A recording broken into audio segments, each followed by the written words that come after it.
امریکی صدر Donald Trump کی جانب سے ایران اسرائیل جنگ بندی کے اعلان پر پی ڈی پی کی صدر محبوبہ مفتی کا کہنا ہے کہ سب سے پہلے میں ایران کے عوام کو اس جذبے کے لیے سلام پیش کرتی ہوں جس کے ساتھ انہوں نے یہ جنگ لڑی اور امریکہ اور اسرائیل کو گھٹنے ٹیکنے پر مجبور کیا۔ میں تو ایران نے یہ شرط رکھی تھی کہ اگر اسرائیل نے صبح 4 بجے تک اپنے اٹیکس بند کر دیے تو ہم اس کے لیے تیار ہیں۔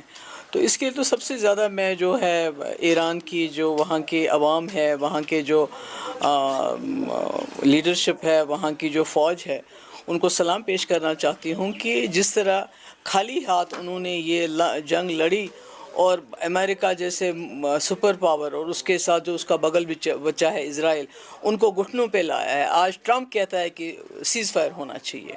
اس کا کیا معنی ہے؟ اس کا معنی یہ ہے کہ جس جذبے کے ساتھ ایران نے یہ جنگ لڑی کہ وہ زندگی سے زیادہ شہادت کو وہ ترجیح دے رہے ہیں۔